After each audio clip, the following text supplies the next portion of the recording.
Их отправила уже ушедшая администрация Барака Обамы, чтобы напугать мощью американской армии. Так когда можно уже начинать бояться? Конечно, они говорят о том, что лучше продукта нет. Но может у них и нет лучше продукта, пусть покупают в России наши танки. Прямо сейчас техника десятков армий мира проходит проверку боем в Сирии и Ираке, в то время как российское вооружение продолжает возвращать заслуженную славу самого надежного и современного. А новейшие американские и немецкие образцы лишаются ореола непобедимости и совершенства. Как западные СМИ десятки лет создавали миф об отсталости российской техники и как сирийская компания всего за год его опровергла. Смотрите прямо сейчас. Первая потеря российского танка Т-90 за год войны в Сирии. Тут же началась шумиха в прессе, что вот русские танки опять плохие. Почему турецкая армия всего за один день потеряла сразу 10 немецких танков «Леопард»? Танки «Леопард» никогда в боевых действиях не участвовали, реально. Как идет освобождение Мосула войсками западной коалиции? И почему российское оружие лучшее в мире? Даже Голливуд пользуется автоматом Калашникова. Теория заговора. Оружие России. Проверено Сирией. 24 января 2017 года вице-премьер Турции Нуман Куртулмуш сделал сенсационное заявление. После того, как армия его страны освободит от террористов сирийский город Аль-Баб, она не станет передавать контроль над ним властям Сирии. Однако сейчас до захвата сирийского города Аль-Баб армии Турции еще очень далеко. 24 августа 2016 года президент Эрдоган объявил о начале антитеррористической операции «Щит Ефрата» и ввел войска на территорию соседней страны. Американцы спрашивают, зачем вы идете туда? Мы идем. Мы должны быть уверены, что этот район не представляет угрозы для нас. Турецкая армия сразу начала нести многочисленные потери от ударов боевиков. Взгляните на эти кадры. Вы видите, как террористы из запрещенной в России организации ИГИЛ уничтожают два турецких танка М-60. Они были разработаны в 50-х годах прошлого века в США и воевали аж во Вьетнамской войне. После того, как были потеряны около 20 этих танков, а десятки танкистов были ранены и убиты, Турция выложила на стол свой главный козырь. На поле боя появился самый совершенный, по версии журнала National Interest, европейский танк «Леопард-2». Танки «Леопард» никогда в боевых действиях не участвовали, реально. Они больше на парадах выступали, там, украшенные цветами, знаменами и торчащими из люками бравыми танкистами разных стран. И казалось, что это некие неуязвимые боевые бронированные машины, вполне оправдывающие название «Леопард». Да? То есть такой зверюга неуничтожимый. Появление «Леопарда-2» в Сирии в конце ноября 2016 года стало боевым крещением этого немецкого танка. Военные эксперты были уверены, что теперь-то Турция переломит ход противостояния с террористами. Но не тут-то было. Многих из тех, кого вы видите на этой записи, уже нет в живых. В середине декабря террористы, вооруженные всего лишь автоматами и ручными гранатометами, перешли в наступление на турецкую армию под городом Аль-Баб. Результат оказался ошеломляющим. Согласно этому турецкому документу, армия потеряла уничтоженными и захваченными 10 танков «Леопард» и несколько бронемашин. Оказалось, что тапочники, как их называют, то есть террористы, которые в тапках передвигаются, но оснащены современными противотанковыми средствами, вполне успешно сожгли около десятка этих танков. Когда войска западной коалиции начали битву за Мосул, в сети стали появляться ролики, на которых видно, как боевики из старых советских ракетных комплексов без труда уничтожают хваленые американские «Абрамсы». Кстати, по версии журнала Discovery, это лучший в мире танк. Журналисты быстро окрестили эти нападения традиционным арабским видом спорта – охотой на «Абрамс». А это охота на эти же танки, но уже в Йемене. После побоища, которое устроили террористы турецким «Леопардом», они выложили в интернет множество фотографий уничтоженной и захваченной техники. Больше всего экспертов поразила не столько картина разгрома, сколько тот факт, что половина хваленых «Леопардов» стояла на поле боя с оторванными башнями. Леопарды, которые стоят горящие на обочине дорог, это уже факт, и поражение их происходило в том числе и в бою. Помните, как в середине 90-х, во время Первой Чеченской войны и операции «Буря в пустыне» в Ираке, только ленивый не критиковал отечественные танки? Мол, лишь русские могли додуматься посадить экипаж на боеприпасы. Неудивительно, что при взрыве они не оставляют никому из танкистов шанса спастись. Другое дело, просвещенные и цивилизованные капиталисты разместили снаряды снаружи танка. Судя по тем поражениям, которые были нанесены на поле боя, можно говорить о том, что миф о чрезвычайно высокой живучести, активности и огневой мощи этого танка, он преувеличен. Это танк, который на сегодняшний день требует серьезной модернизации. Давайте разберемся. В Т-72 боеприпасы действительно расположены внутри танка, в автомате заряжания под башней. А это схема расположения боезапасов танка «Леопард-2». У «Абрамса» она почти такая же. Обратите внимание, у западных противников Т-72 внутри корпуса находится всего 10 снарядов, остальные 34 за кормой башни. Расчет такой. При детонации боекомплекта сработают специальные вышибные панели, которые не позволят ударной волне попасть внутрь танка и тем самым спасут экипаж. И действительно, тогда, в 90-е, в ходе операции в Ираке, «Абрамсов» с оторванными башнями почти не было, в отличие от Т-72 в Чечне. Однако дело было совсем не в том, где находятся боеприпасы в танке. Наши танки в период операции «Буря в пустыне» в 90-е годы, по оценкам западных экспертов, часто взрывались и были плохими. На самом деле они не были плохими. Это были прекрасные танки, они тогда уже превосходили во многом западные образцы. Просто дело в том, что у них на вооружении были осколочно-фугасные снаряды, у них большая мощь сосредоточена, и когда взрывается весь боекомплект, это приводит к отрыву башни. Но это не говорит о том, что какая-то конструктивная слабость или недостаток.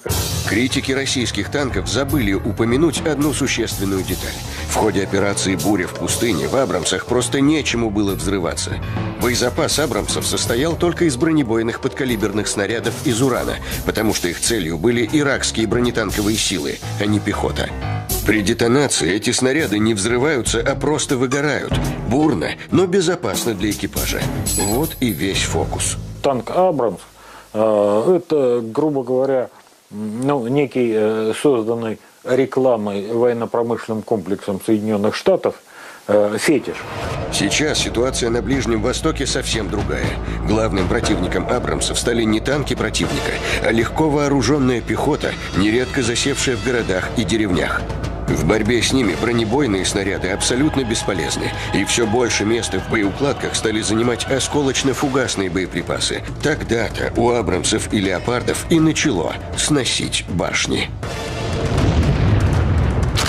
При детонации противотанкового боекомплекта хваленые и распиаренные журналистами вышибные панели действительно защищают экипаж от огня.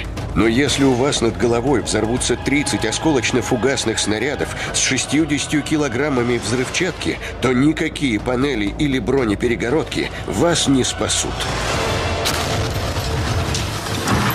Бронеперегородка наиболее часто упоминается именно в сочетании с названием танка «Абрамс», поскольку там часть боекомплекта, но не весь боекомплект, а часть, вынесена в забашенную нишу. Но, как показала практика, это не спасает танк от уничтожения, то есть он уходит без возвратных потерь, это раз.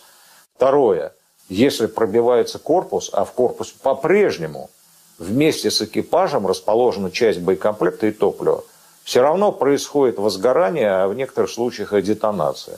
То есть, опять же, приводит к гибели экипажа и полному разрушению танка. Смотрите сразу после рекламы. Немецкий «Леопард» против российского Т-90. Какой танк лучше? Проверка боем.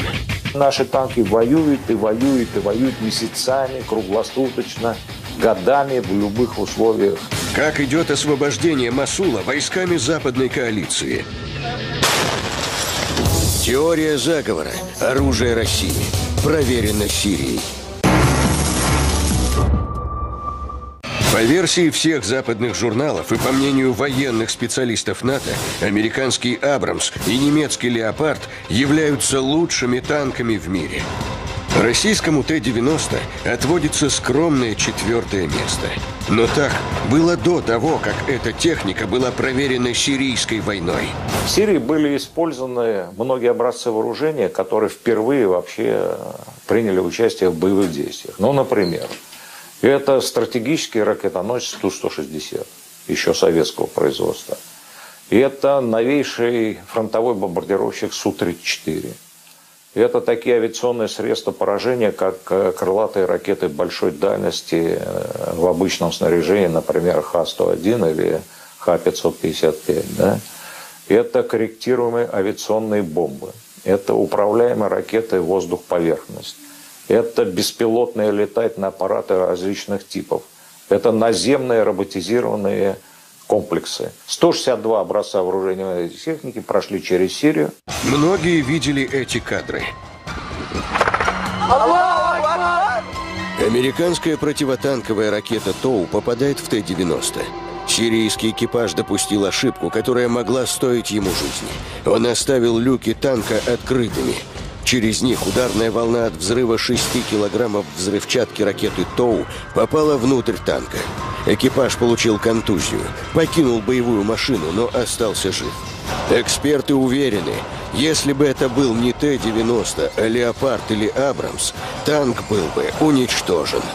Наше вооружение и боевая техника сегодня показали превосходные результаты, и об этом, в общем-то, узнал весь мир. Даже Голливуд пользуется автоматом Калашникова. Важной особенностью войны с террористами на Ближнем Востоке является то, что здесь танки очень часто применяются просто как средство усиления на блокпостах. Из-за укрытия нередко видна только башня танка. Что такое Т-72 или Т-90 в обороне? Это 10 тонн стали с пушкой, торчащей над насыпью. И все. Ведь снаряды спрятаны в корпусе, ближе к земле. Неудивительно, что даже после попадания современных ракет в башню танка экипаж и сама машина, как правило, остаются невредимыми. Да и попасть трудно. Размеры небольшие, сравните с «Абрамсом». А что такое американский или немецкий танк в обороне? Это огромная башня с 30 снарядами, торчащая у всех на виду. Совершенно неудивительно, что террористы стараются попасть противотанковой ракетой именно в кормовую часть башни, где хранится боезапас. Кстати, в последнее время исламисты перестали выкладывать в интернет видеоролики, на которых видно, как они уничтожают западные танки. Теперь они публикуют только фотографии техники. Скорее всего, они пытаются скрыть, куда целятся во время нападений на «Абрамсы» и «Леопарды». На этой фотографии хорошо видна толщина бронезащиты отсека со снарядами. Ее можно пробить даже из крупнокалиберного пулемета, не говоря уже о противотанковой ракете. Турецкие и иракские танкисты даже стали усиливать башни «Абрамсов» и «Леопардов» траками от гусениц, как во времена Второй мировой. Но и это еще не все.